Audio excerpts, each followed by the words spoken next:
Gracias, Señor. Todo esto se lo agradecemos en el nombre precioso de su Hijo amado, Cristo Jesús. Amén. Amén.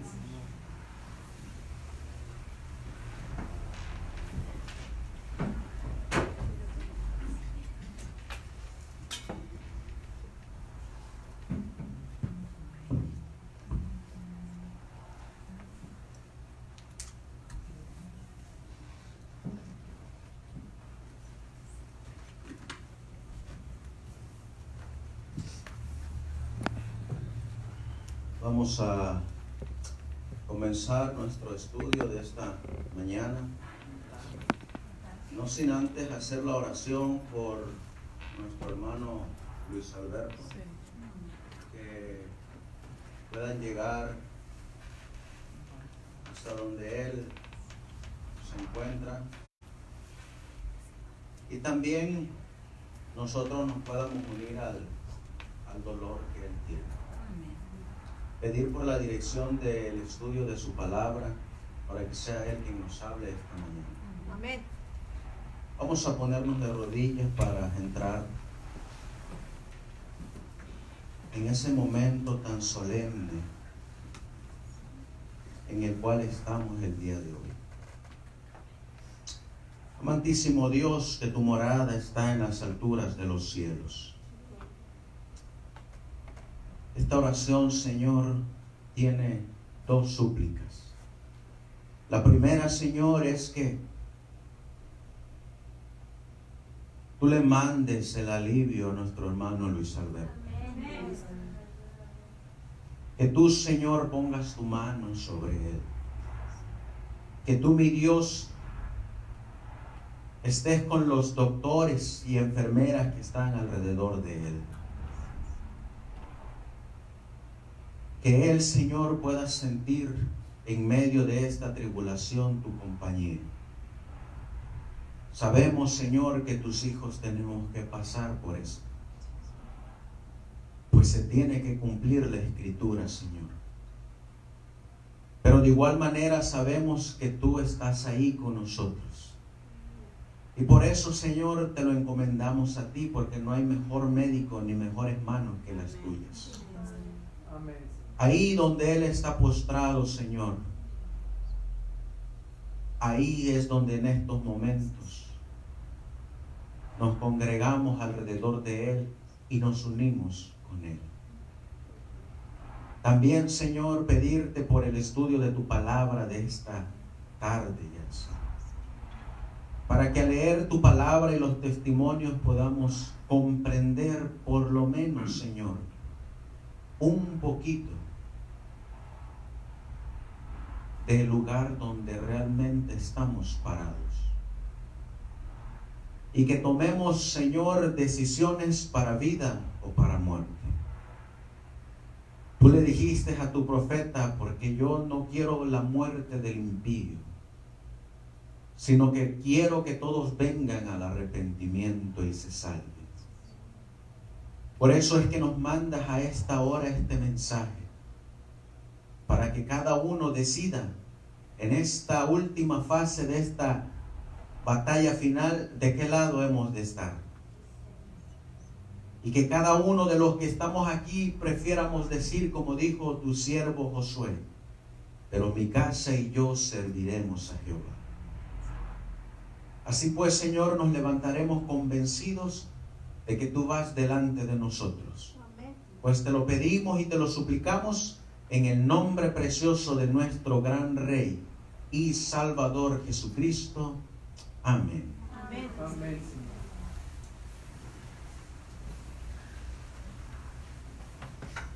Son exactamente la 1 de la tarde. Y dice nuestra hermana que tenemos hasta las 3. ¿Ustedes han sentido el sábado? No. Yo no lo he sentido. Y el estudio que vamos a tener hoy, tal vez lo vamos a dividir en 2 partes para que no se nos haga tan largo. Lo damos una partecita y ya luego por la tarde, si nos da un tiempecito, continuamos con la otra parte. Nuestro estudio es la continuación de lo que venimos hablando, de los 7 pilares. Y ya nosotros sabemos cuál es el primero, la purificación del santuario. Sabemos cuál es el segundo, el mensaje de los 3 ángeles. Sabemos cuál es el tercero, los mandamientos de Dios. Sabemos cuál es el número 4, que es el que vamos a mirar hoy, el templo de Dios. Sabemos cuál es el número 5, que es la ley de Dios. El número 6 es el día de reposo. Y el número 7 es la no inmortalidad del alma. Esos son nuestros 7 pilares. La mensajera del Señor nos va a dar una advertencia acerca de estos 7 pilares. Y esto es lo que ella nos va a decir a cada uno de nosotros, para que tengamos cuidado de dónde y qué es lo que ya está ocurriendo. En los tiempos de ella dijo estas palabras: el santuario será centro de ataques especiales. ¿Cuál es la doctrina que iba a recibir más ataques? La doctrina o el fundamento que es el santuario. Y luego nos dice, en el futuro, en los tiempos de ella, que era en 1905, en el futuro, se levantarán engaños de toda clase. Y queremos una base sólida para nuestros pies. Queremos pilares sólidos para la construcción. Y luego nos dice, ni una clavija ha de quitarse de lo que el Señor ha establecido. El enemigo introducirá falsas teorías tales como la doctrina de que no hay santuario. Dice aquí que el enemigo introduciría falsas teorías tales como de que no hay un santuario. Ahora, el enemigo es muy astuto, porque el enemigo dice que no solamente no va a haber un santuario, sino que ahora también el enemigo va a hacer que hayan suposiciones dentro del santuario. Pero ya ella nos ha dejado escrito dónde debemos de estar afirmados para no ser engañados. ¿Dónde creen que debemos de estar afirmados? En la palabra de Dios y en los testimonios. Pero hay una fecha que ella nos da que nosotros debemos de conocer bien. Y ella nos dice, este es uno de los puntos acerca de los cuales habrá una desviación de la fe. ¿Dónde encontraremos seguridad? A menos que sea en las verdades que el Señor nos ha dado. Y luego nos dice dónde es que vamos a encontrar seguridad. En los últimos 50 años. Eso nos quiere decir que a partir de 1844 más 50 años, ¿a dónde llegamos? 1894. A 1894. Esa fecha es bien importante. Porque si Dios lo permite, en la tarde vamos a mirar a algunos de estos hombres que cuando yo estaba estudiando la historia de ellos me quedé sorprendido cómo se desviaron tan grandemente. Y muchos de ellos fueron de los que participaron en 1888 en ese mensaje de la justificación por la fe. Ahora, también se nos enseña en el libro El Otro Poder. Satanás está tratando continuamente de introducir suposiciones caprichosas respecto del santuario. Ahora el enemigo primero dice que no va a haber un santuario. Pero ahora, ¿qué va a hacer Satanás? Ahora dice que va a hacer introducir suposiciones caprichosas respecto al santuario. ¿Qué nos quiere decir eso? Que ahora van a haber suposiciones que nosotros encontramos en el santuario.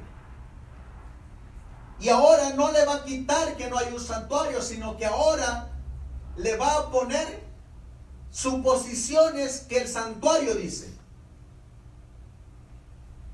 degradando las maravillosas representaciones de Dios y del ministerio de Cristo para nuestra salvación,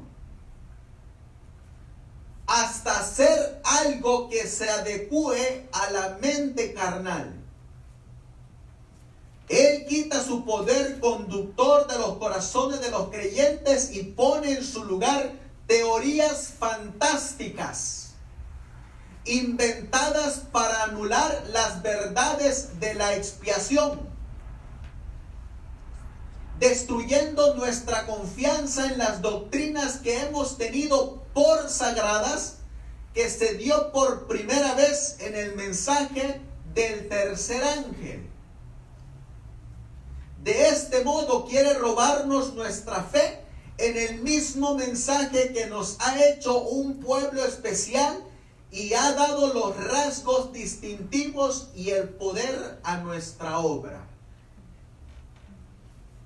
Ahora vamos a mirar que hay otro grupo. Un grupo dice que no hay un santuario, pero otro grupo va a encontrar suposiciones en el santuario.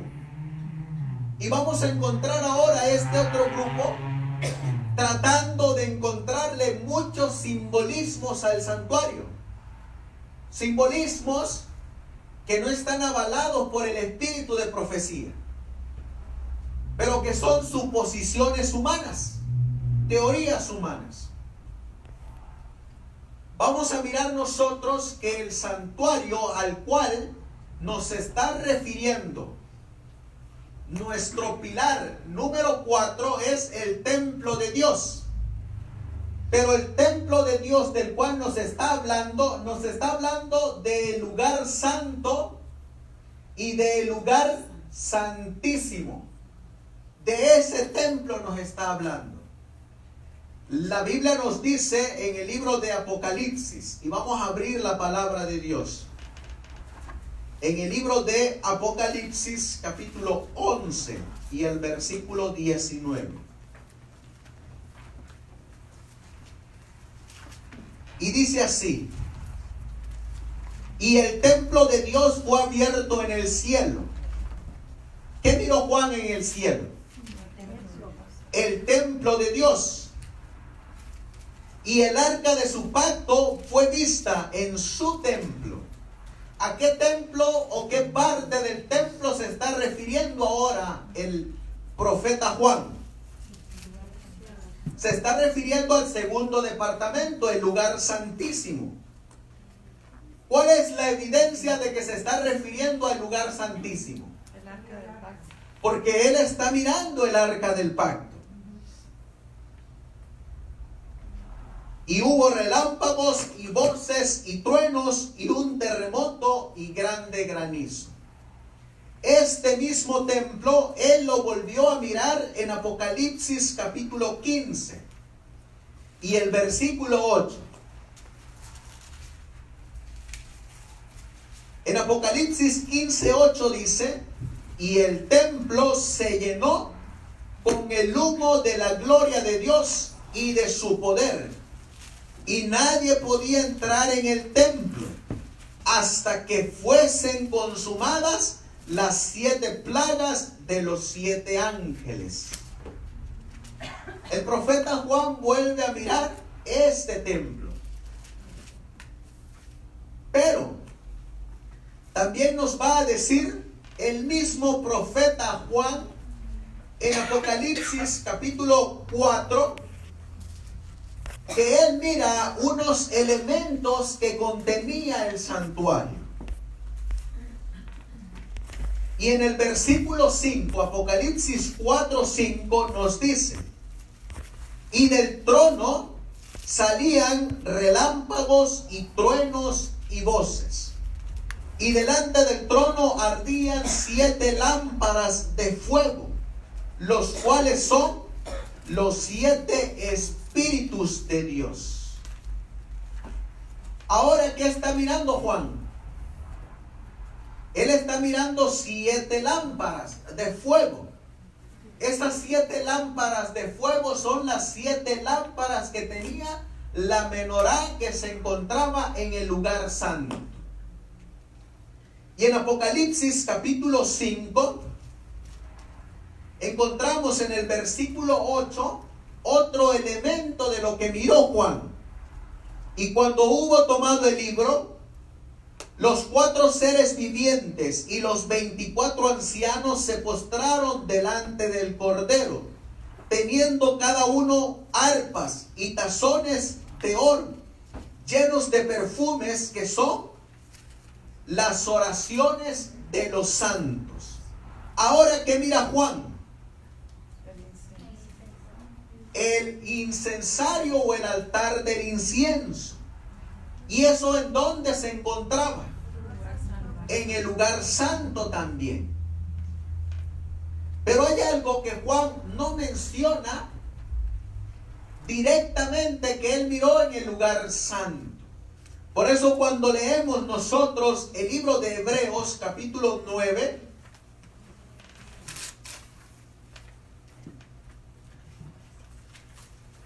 en Hebreos capítulo 9, el apóstol Pablo nos va a hablar de ese santuario terrenal. Y el versículo 1 nos dice: ahora bien, el primer pacto tenía en verdad ordenanzas de servicio a Dios y un santuario terrenal. Porque el tabernáculo fue edificado así: la primera parte en donde estaba el candelero y la mesa y los panes de la proposición, el cual es llamado el santuario.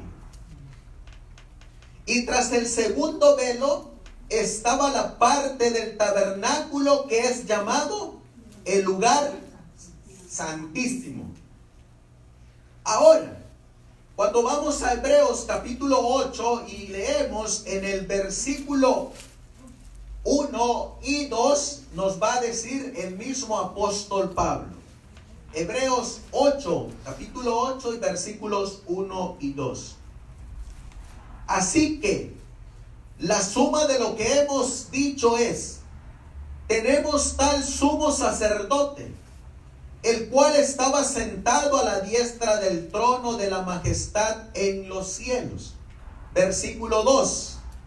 Ministro del santuario y del verdadero tabernáculo que el Señor levantó y no el hombre. Así que Pablo, al escribirle a los hebreos, ¿hacia dónde los está enviando?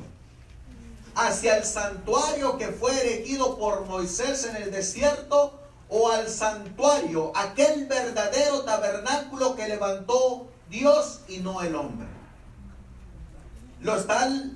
Pablo está llevando a los hebreos a que vayan al santuario que está en el cielo, al templo celestial.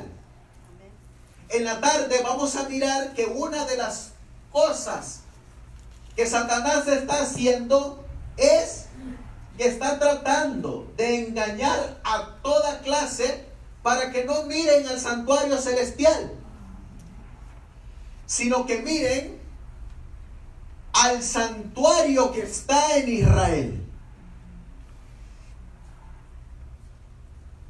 Ese es uno de los engaños de Satanás. Y está utilizando a hombres que en algún momento conocieron la verdad, pero que se desviaron. Y que muchos van tras estas mentiras o engaños de Satanás. Ahora, al Pablo estarle hablando a los hebreos que vayan su mirada al santuario celestial, ¿qué nos está diciendo del santuario terrenal? que ya no tiene vigencia, que ya no tiene ningún propósito en esta tierra, porque ahora el verdadero sumo sacerdote está en el cielo, en el santuario celestial. Vamos a mirar nosotros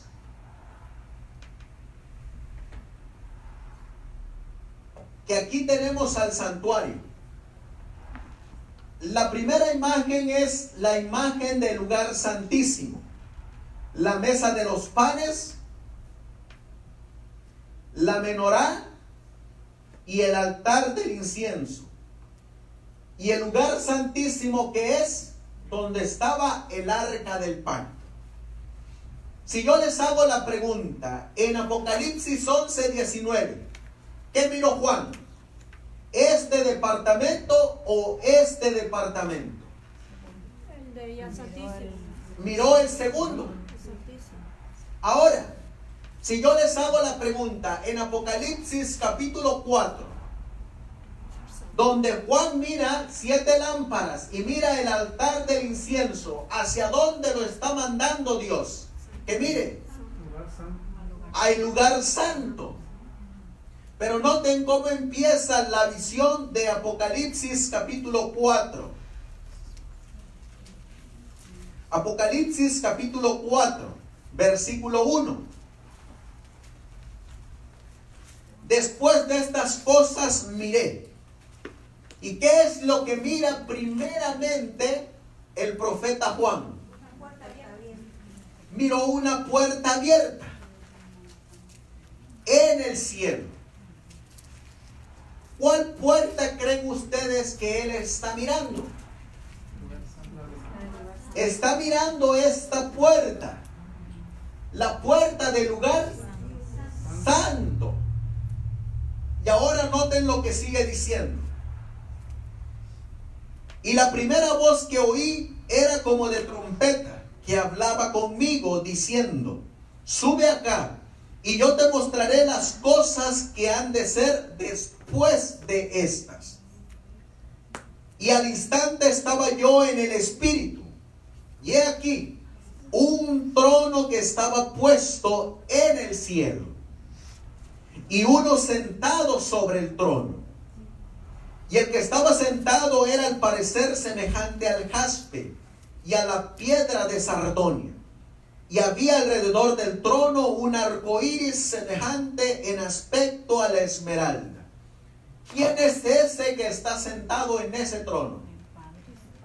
El Padre. Dios el Padre. ¿Y en dónde está sentado Dios el Padre? En el lugar santo. ¿Dónde lo está mirando el profeta Juan? En el lugar santo. En el lugar santo, en esta parte lo está mirando. Ahora vamos a mirar a quienes más está mirando en ese lugar. Versículo 4. Y alrededor del trono había 24 sillas. Algunas versiones dicen 24 tronos. Y vi sobre las sillas 24 ancianos sentados, vestidos de ropas blancas, y tenían sobre sus cabezas coronas de oro. Ahora, en este lugar, que es el lugar santo, aparte de mirar la puerta abierta y aparte de mirar a uno sentado sobre ese trono, ¿a quiénes más mira Juan? Mira 24 ancianos y 24 tronos. ¿Quiénes son esos 24 ancianos? Cuando nosotros vamos al espíritu de profecía y a la palabra de Dios, por supuesto, vamos a encontrar que esos 24 ancianos son ángeles poderosos que ella menciona. Y que esos ángeles poderosos son representantes de otros mundos, que vinieron para congregarse en este lugar. Ahora, vamos a mirar quiénes más están ahí. Versículo 5. Y del trono salían relámpagos y truenos y voces. Delante del trono ardían 7 lámparas de fuego, las cuales son los 7 espíritus de Dios. Cuando nosotros vamos a la palabra de Dios y al espíritu de profecía, especialmente en el libro de Zacarías, vamos a encontrar que la mensajera del Señor a estas 7 lámparas le da el nombre o el título de el Espíritu Santo. Entonces, ¿quién más está en este lugar? El Espíritu Santo. Entonces ya está uno sentado en el trono, 24 ancianos y las 7 lámparas, que según Zacarías nos dice es el Espíritu Santo. Ahora, seguimos avanzando. Versículo 6. Y delante del trono había un mar de vidrio semejante al cristal. Y en medio del trono y alrededor del trono, 4 seres vivientes llenos de ojos delante y detrás. Ahora, ¿quién más se junta a esa reunión? 4 seres vivientes. Y luego nos va a describir cómo son esos 4 seres vivientes. Nos dice que tienen 6 alas.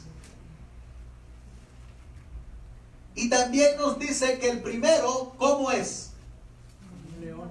Como un león. Y el segundo, ¿a qué se parece? Como a un becerro. Y el tercero, ¿cara de qué tiene? Cara de hombre. Y el cuarto, ¿cómo es su parecer? Como de águila. Son 4 seres vivientes que también están alrededor del trono. Si le preguntamos al profeta Isaías, él nos va a decir que son serafines. Y si le preguntamos al profeta Ezequiel, nos va a decir que son querubines. Pero son 4 que también están en esa reunión. ¿Quiénes más están ahí?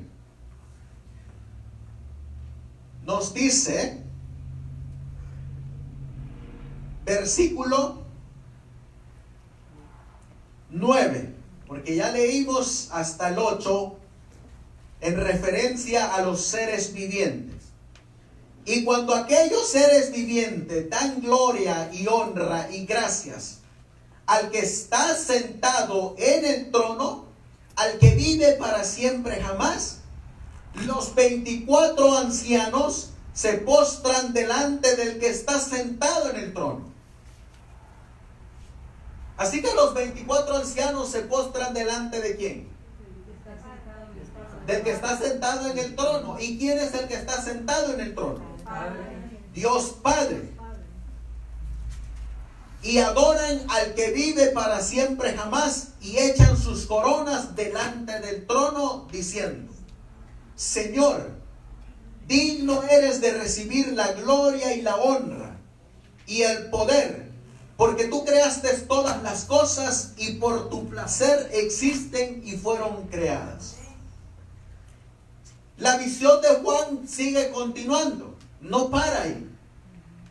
A nosotros se nos pone un número ahí, un capítulo 5, para diferenciar del 4. Pero la visión es la misma, sigue corriendo la visión. No hay un alto. Y en el versículo 1 sigue diciendo Juan lo que miró en este lugar. ¿En dónde está Juan en ese momento? En el lugar santo. Y dice Juan: y vi en la mano derecha del que estaba sentado sobre el trono un libro escrito por dentro y por atrás sellado con 7 sellos. Y vi un ángel fuerte proclamando en alta voz: ¿quién es digno de abrir el libro y de desatar sus sellos? Así que, ¿qué tiene Dios Padre en su mano derecha? Un libro. ¿Y cómo le llama Juan a ese libro? El libro con los 7 sellos. Pero luego aparece alguien que también está en este lugar. ¿Cómo le llama la Biblia? Dice que aparece un ángel. Dice el versículo 2: y vi un ángel fuerte proclamando en alta voz: ¿quién es digno de abrir el libro?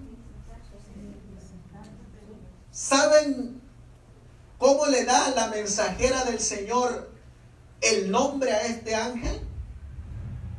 Ella dice que este ángel es el ángel Gabriel.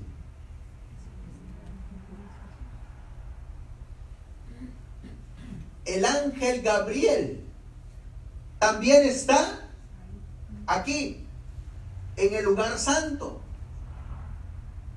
Sigue diciendo la visión: y ninguno, ni en el cielo, ni en la tierra, ni debajo de la tierra, podía abrir el libro, ni aún mirarlo. Y ahora aparece Juan en la visión: y yo lloraba mucho, dice Juan, porque ninguno fue hallado digno de abrir el libro, ni de leerlo, ni de mirarlo. Versículo 5: y uno de los ancianos me dijo: no llores, he aquí el león de la tribu de Judá, la raíz de David, que ha vencido para abrir el libro y desatar sus 7 sellos. ¿Qué necesitaba para abrir ese libro? El que lo abriera. Necesitaba vencer, dice, para poder abrir ese libro. Y sigue diciendo, versículo 6: y miré, y he aquí en medio del trono y de los 4 seres vivientes, y en medio de los ancianos estaba en pie un cordero como inmolado, que tenía 7 cuernos y 7 ojos, que son los 7 espíritus de Dios enviados a toda la tierra. Ahora, ¿quién aparece ahí? Un cordero. Y si le preguntamos a Juan el Bautista, ¿quién nos diría que es ese cordero? Jesús es ese cordero. Pero ese cordero, ¿enfrente de quién está? Del Padre. ¿Y qué va a recibir del Padre? El libro que tiene en su mano derecha. Pero ¿cómo está el cordero? ¿El cordero está de pie o está sentado? Está de pie. Ahora, vamos a mirar quiénes más están ahí. Y vino, versículo 7, y tomó el libro de la mano derecha de aquel que estaba sentado en el trono. Y cuando hubo tomado el libro, los 4 seres vivientes y los 24 ancianos se postraron delante del cordero, teniendo cada uno arpas y tazones de oro, llenos de perfumes, que son las oraciones de los santos.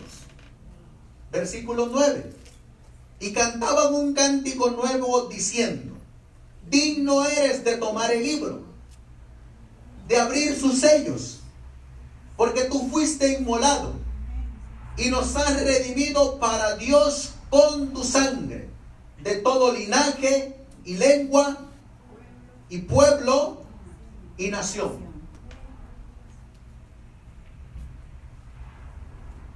Aquí le voy a pedir a mi esposa que no conteste. De aquí ella tiene tapadita la boquita.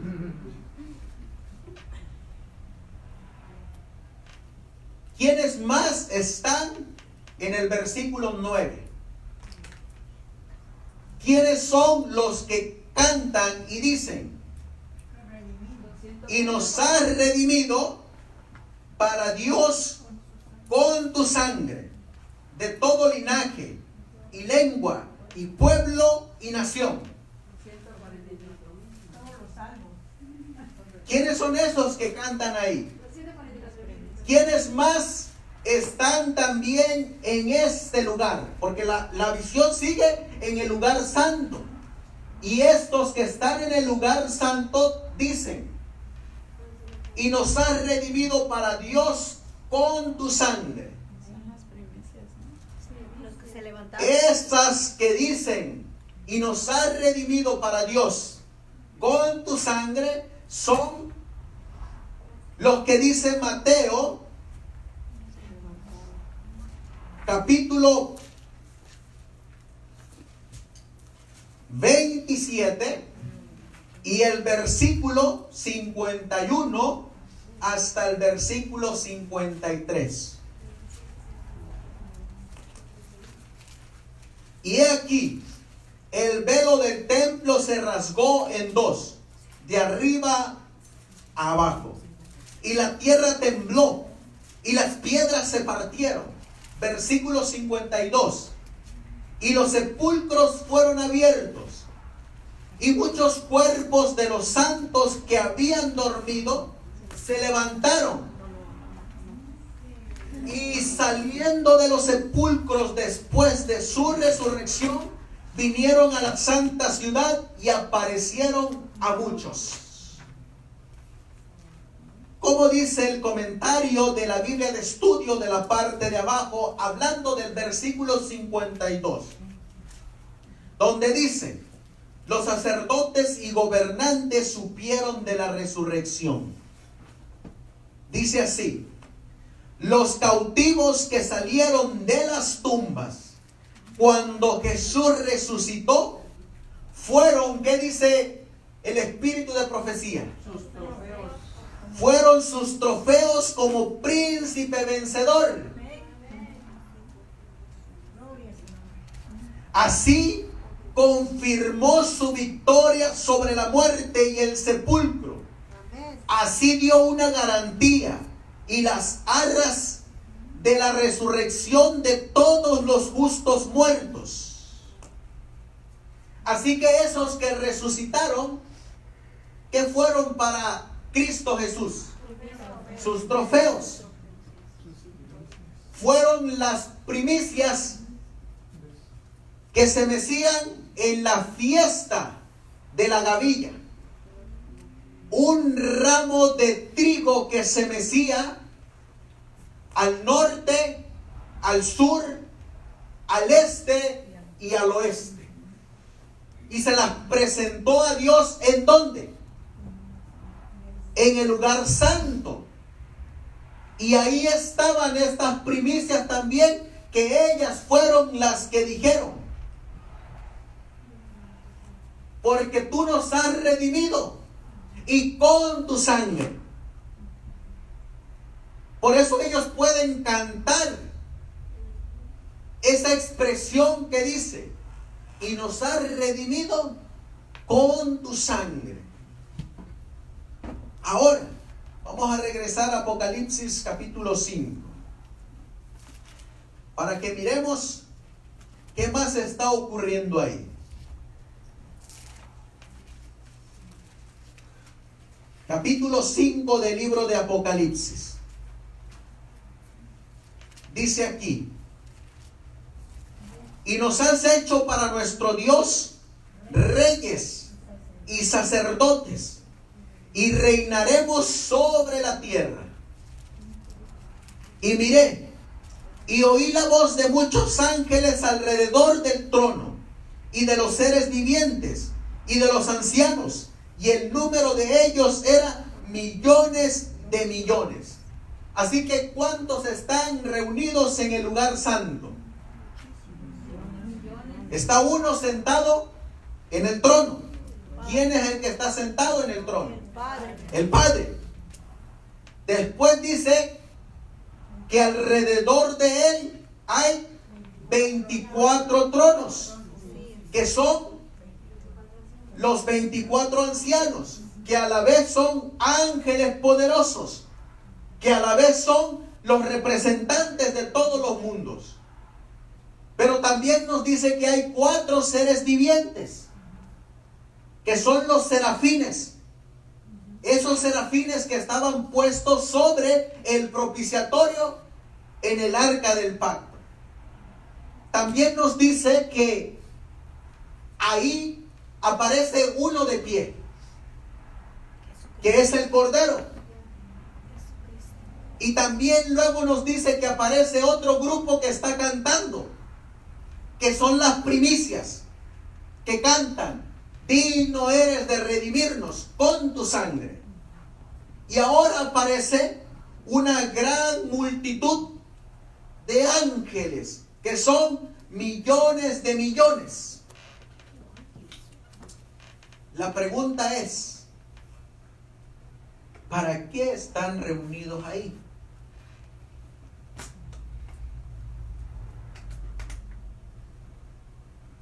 Vamos a leerlo en el libro de Salmos, para que miremos por qué están ahí. En el libro de Salmos, capítulo 110 y el versículo 1. Miren lo que dice la palabra del Señor. Jehová dijo a mi Señor: siéntate a mi diestra, hasta que ponga tus enemigos por estrado de tus pies. Versículo 2. Jehová enviará desde Sión la vara de tu poder. Domina en medio de tus enemigos. Tu pueblo estará dispuesto en el día de tu poder. En la hermosura de la santidad, desde el seno de la aurora, tienes tú el rocío de tu juventud. Y noten ahora el versículo 4. Juró Jehová y no se arrepentirá.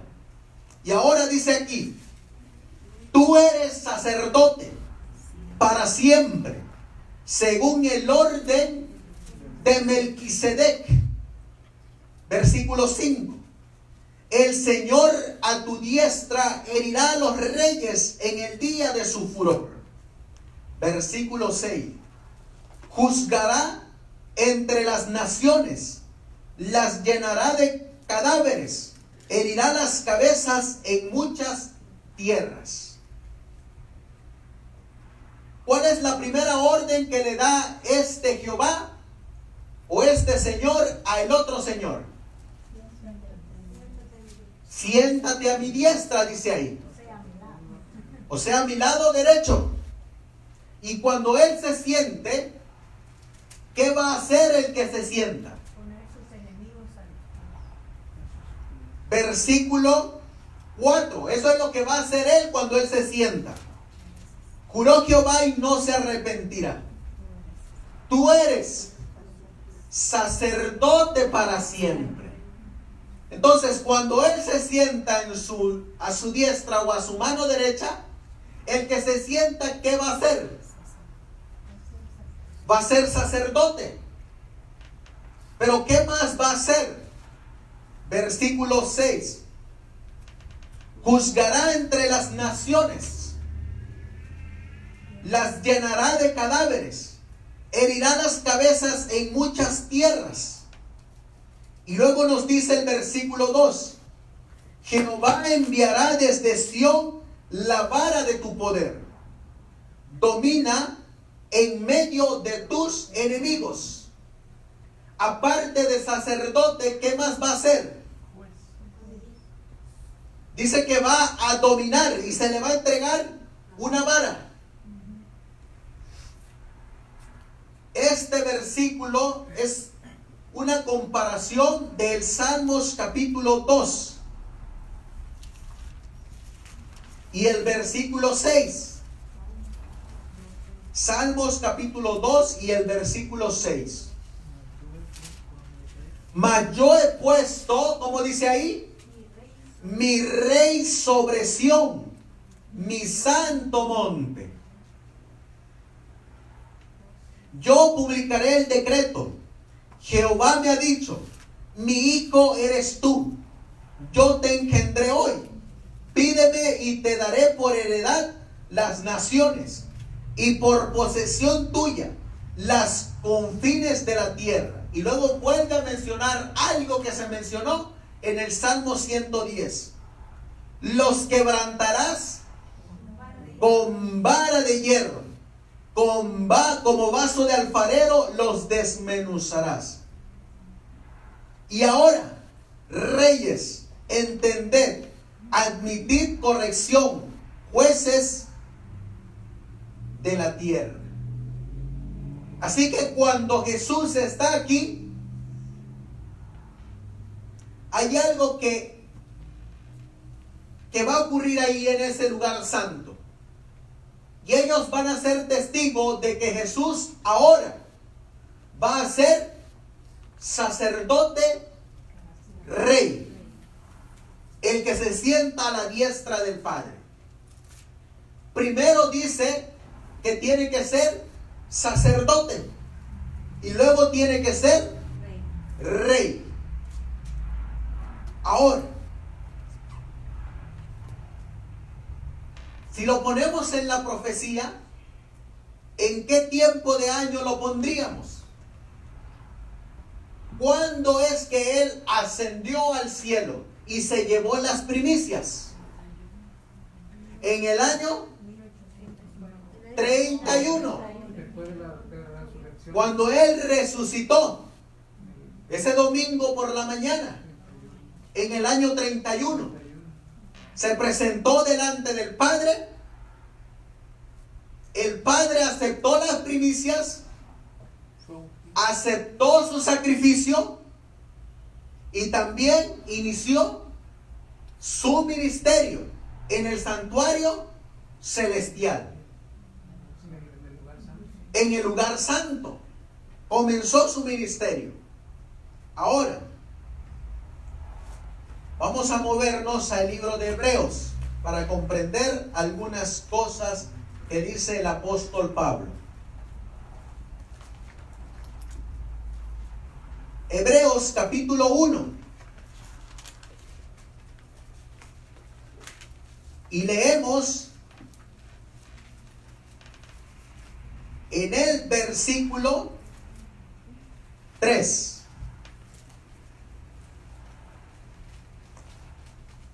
El cual dice aquí, siendo el resplandor de su gloria y la imagen misma de su sustancia, y quien sustenta todas las cosas con la palabra de su poder, habiendo hecho la expiación de nuestros pecados, por sí mismo se sentó a la diestra de la majestad en las alturas.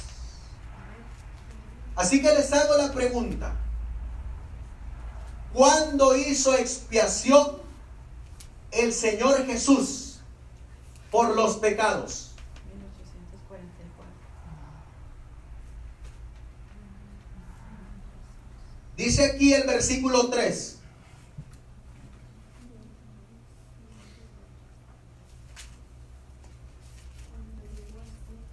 Habiendo hecho la expiación de nuestros pecados por sí mismo, dice ahí, se sentó a la diestra de la majestad en las alturas. ¿Cuándo se sentó a la diestra? 844. No. ¿En dónde se sentó a la diestra? En el lugar santo. Y de acuerdo a Hebreos 1:3, ¿cuándo hizo la expiación de los pecados?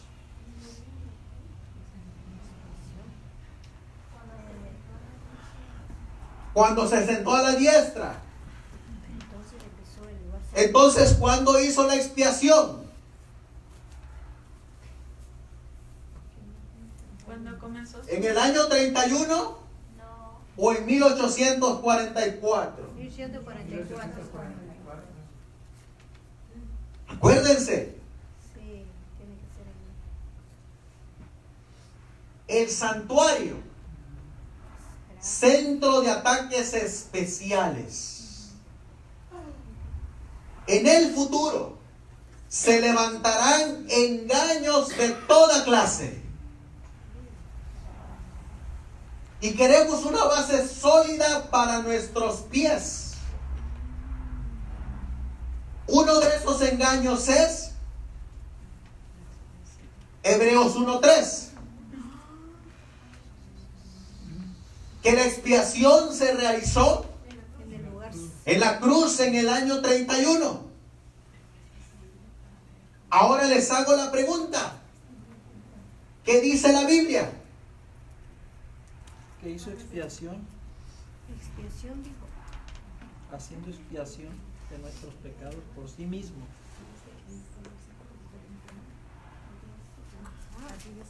Hecho la expiación de nuestros pecados, se sentó a la diestra majestad en las alturas. Porque ese texto, ¿quiénes lo usan? Es un pretexto. Este texto lo usan nuestros hermanos evangélicos. Y también en la actualidad lo están usando los adventistas, la iglesia adventista organizada. Y se le está enseñando al pueblo que en el año 31, en la muerte de Cristo, se hizo la completa expiación por los pecados. Pero luego, nosotros decimos que el Señor Jesús la hizo en 1844, con el inicio del Yom Kippur, el día de la expiación. Ahora, ¿saben ustedes que hay una cita donde se nos dice que llegará el día en que no va a haber nadie a nuestro alrededor, nadie que nos pueda ayudar para defender nuestra doctrina, nuestra fe? Y solamente pocos la van a defender. Es más, les muestro una cita para que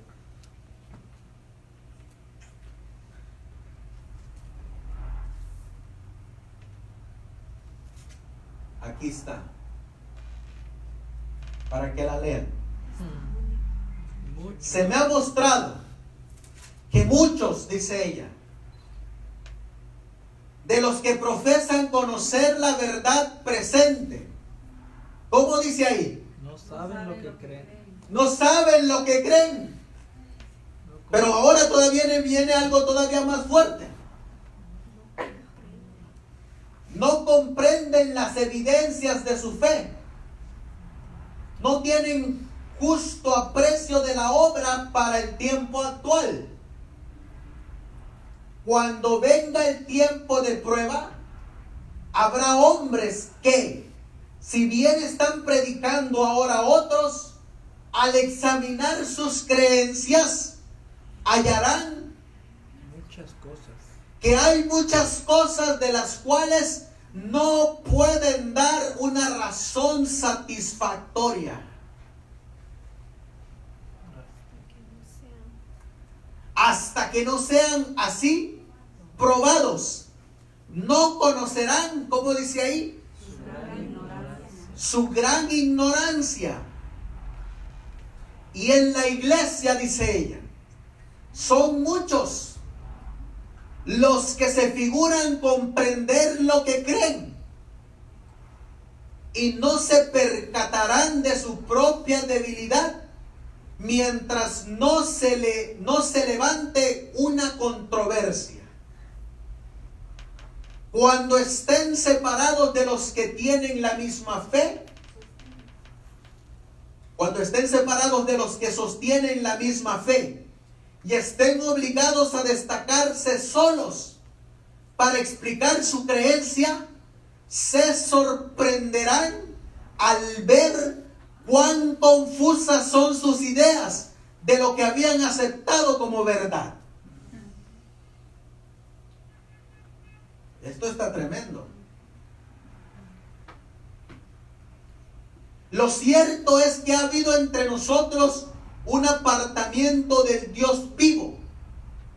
Y luego noten lo que dice, porque es que no saben la verdad.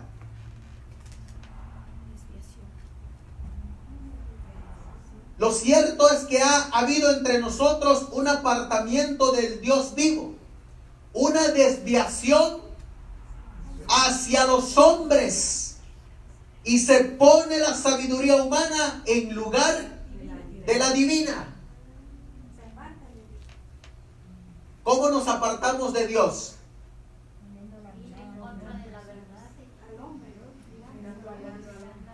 Quedándonos con lo que el hombre nos dice. ¿Se acuerdan que hace 2 semanas les leí una cita donde dice que es pecado ser el eco, la voz de otro hombre? Les doy otro, a ver.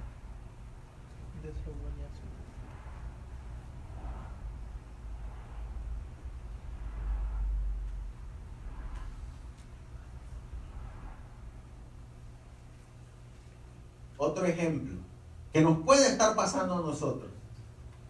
Entonces se encuentra en el libro Mujer de Visión. Y mensajes selectos también, hermano. Que yo lo tomé de Mujer de Visión. En el capítulo 34. Y lleva el título Un año trascendental. Ballinger. ¿Quién más menciona ahí? Jones y Kellogg. ¿Qué tenían en común estos 3 hombres en 1905?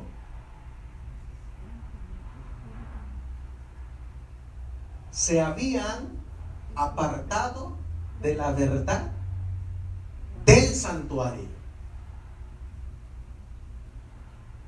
Les hago la pregunta, ¿no es eso tremendo? Que conociendo la verdad, se fueron por suposiciones humanas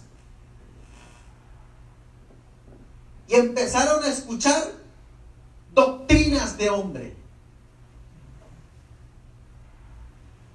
Pero miren lo que le ocurrió a Ballinger.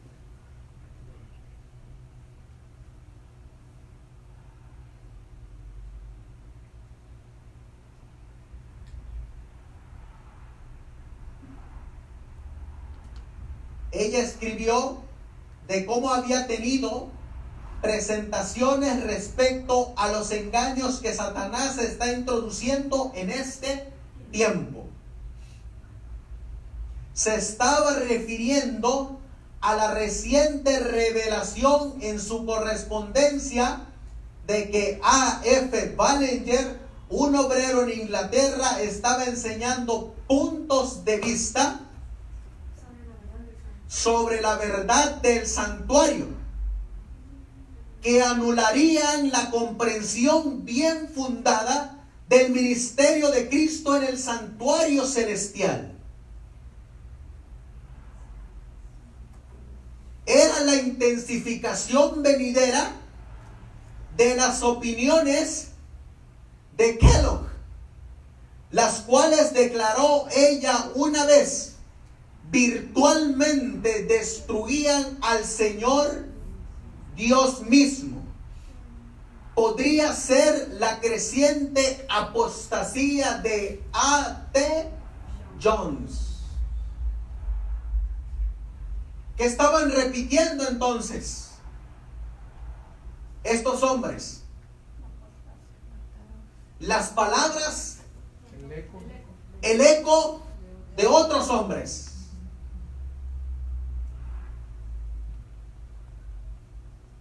Ahora, cuando nos vamos a Hebreos capítulo 1 y el versículo 3, ¿qué respondemos? En Hebreos capítulo 1 y versículo 3. ¿cómo respondemos? ¿Cómo tratamos ese asunto, iglesia? ¿Estamos preparados para enfrentar esa pregunta? ¿Puedo comentar? Claro que sí, hermana. Tenemos todo el día. Aquí estamos ayunando. Los domingos vamos a dar un estudio y estábamos hablando de la no inmortalidad, ¿va? Y entonces cuando le estábamos mostrando a la señora que cuando leímos donde dice que Jesús le dice, de cierto te digo que hoy estarás conmigo en el paraíso, también eso está cambiado. Y yo me quedé sorprendida porque yo le tenía mi Biblia, según era mi Biblia la mejor, y me quedé sorprendida. Y ahí en pleno estudio le tuve que explicar a la señora que las sociedades bíblicas también fueron invadidas y están controladas por enemigos, ¿va? Y le tuve que explicar. Me quedé sorprendida, en serio. Ahora, vamos a avanzar. ¿Qué significa la palabra expiación?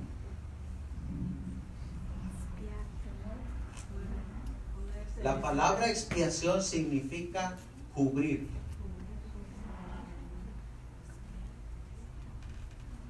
Y cubrir es perdonar. Entonces, cuando leemos el versículo, diría, el cual, siendo el resplandor de su gloria y la imagen misma de su sustancia, y quien sustenta todas las cosas con la palabra de su poder, habiendo hecho el perdón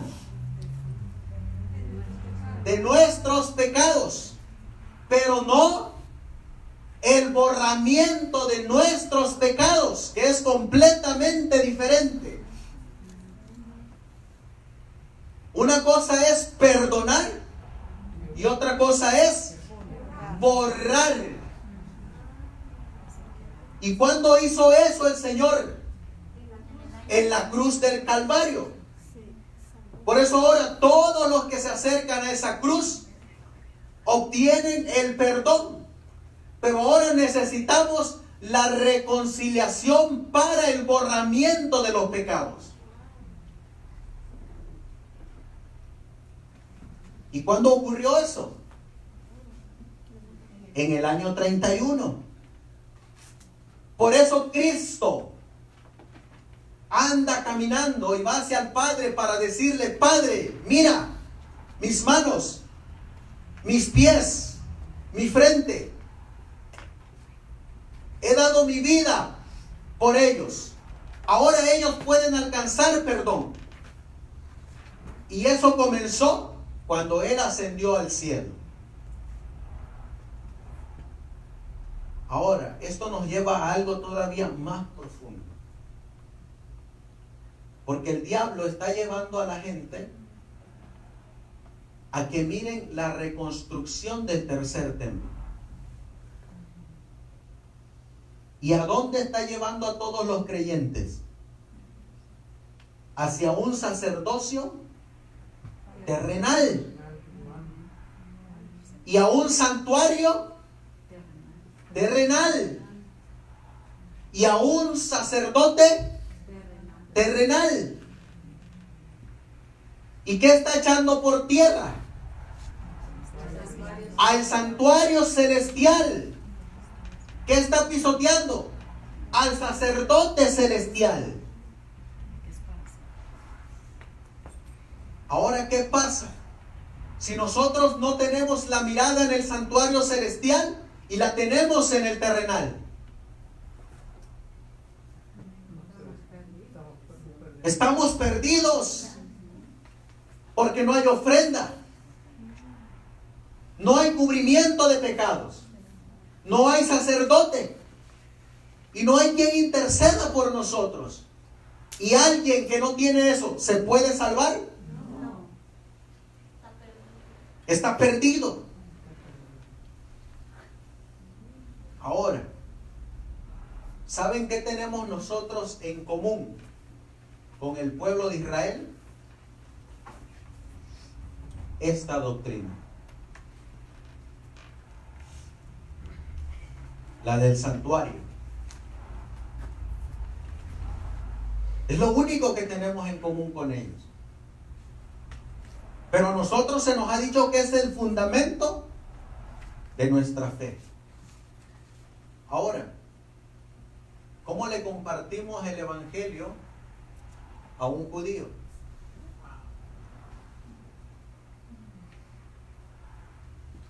Solamente hay un canal. ¿Cuál es ese canal? El santuario. No hay otro canal más que ese canal, el santuario. ¿Pero qué es el santuario? Es el fundamento de nuestra fe. Y si no lo conocemos, vamos a ser engañados. Ahora, vamos a movernos a Hebreos capítulo 2 y el versículo 1.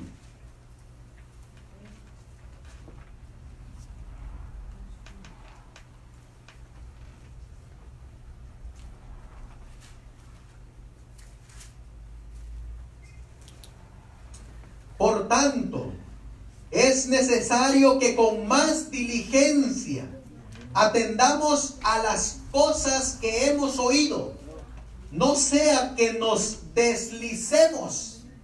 ¿Qué nos dice Pablo? Que pongamos oídos para que no nos deslicemos. Versículo 17.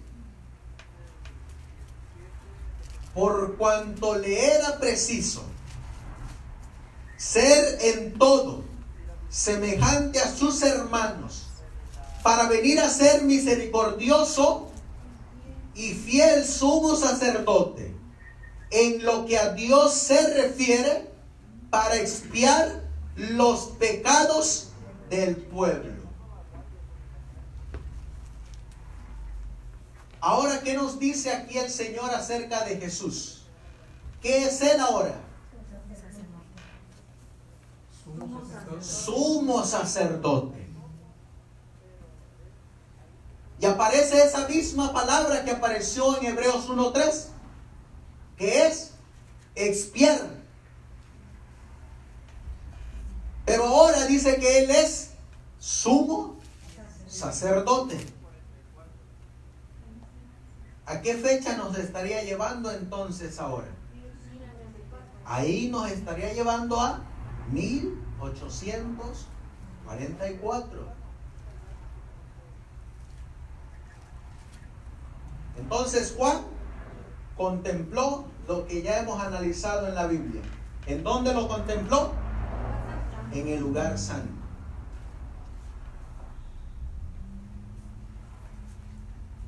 En Apocalipsis capítulo 11 y el versículo 19, ahora ¿qué mira Juan? ¿En dónde lo mira?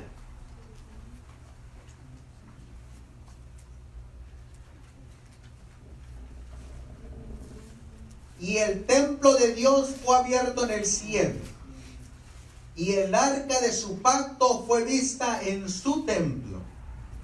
Y hubo relámpagos y voces y truenos y un terremoto y grande granizo. Ahora, ¿qué mira Juan? El templo de Dios en el cielo. Ahora mira el segundo apartamento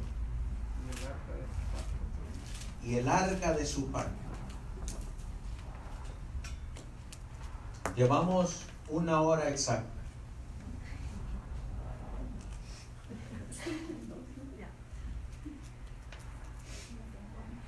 Ya tiene hambre el hermano. Todavía no vamos a comer hasta las 5. Así que Sí, miren lo contrario, nunca tiene hambre. ¿quieren descansar un ratito y luego regresamos o seguimos de corrido? Porque estamos ayunando todo el día. Creo que seguimos. ¿Seguimos? Sí. A ver, ¿qué dice el pueblo? ¿Seguimos? Bueno, 20, 10 minutitos para ir Porque con el hermano Dani, pues dice que tenemos que ir a visitar a alguien y luego pues ahí nos va a tomar mínimo 1 hora. Y luego tenemos que entregar este lugar a las 4:30. No, pero de lo que arreglamos a las 4:30.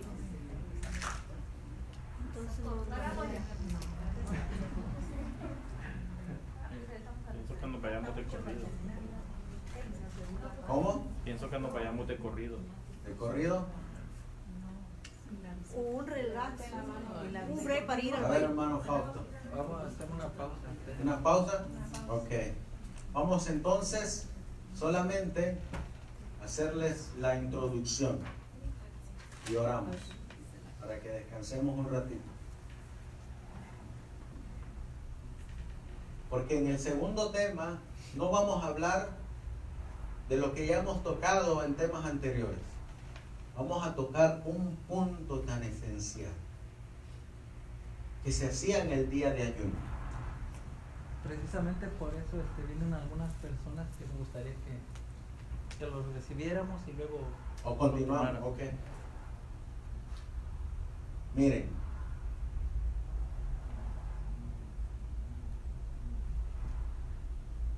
miren lo que dice ahí. Y después de esta oramos para que Dios nos dé el espíritu para el segundo tema. Amén. Solemne cosa, dice ahí, es morir. Pero cosa aún más solemne es vivir formar un carácter. y formar un carácter que nos habilite para ingresar en la escuela de los celestes atrios en lo alto. Ahora noten lo que dice en la parte de abajo.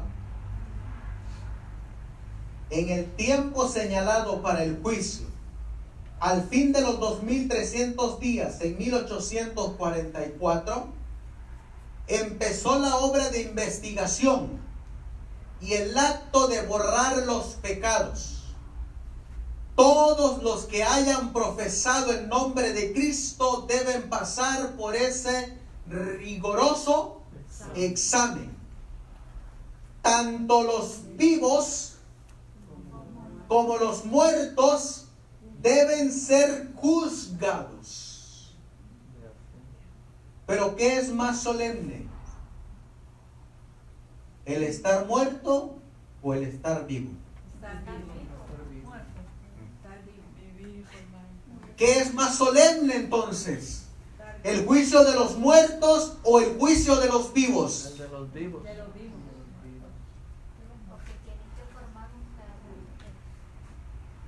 Ese es el tema que vamos a mirar al ratito. ¿Saben qué significa la palabra ayuno? Abstinencia. Tanto del pecado como en la comida. ¿Y qué se hacía en el día de expiación? Se ayunaba. Se ayunaba. Especialmente, ¿de qué se ayunaba? De no pecar. Abstenerse de los pecados. Vamos a ponernos de rodillas y vamos a darle gracias a Dios.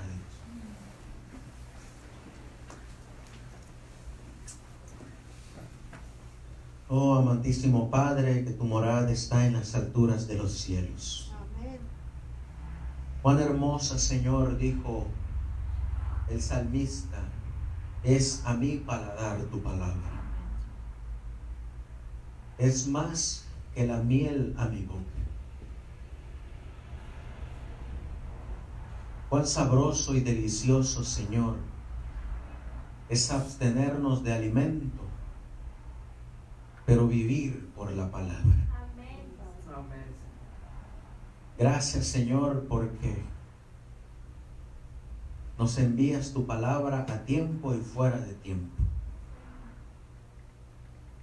Estos temas, como siempre, Señor, los dedicamos y los entregamos a ti. A todos aquellos que los escuchen, Señor, que no escuchen al hombre. El único propósito es de que venga ese reavivamiento y esa reforma.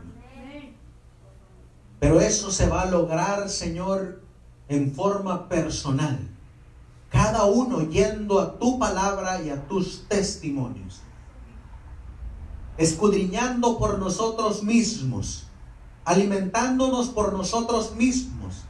Recibiendo la palabra de tu mano. Recibiéndola, Señor, como está escrita. Y no movernos ni a derecha ni a izquierda. Síguenos acompañando, Señor, durante este día. Y al finalizar,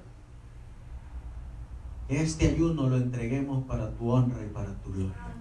Amén. Porque te lo pedimos y te lo suplicamos en el precioso y bendito nombre de nuestro Señor y Salvador Jesucristo. Amén. Amén.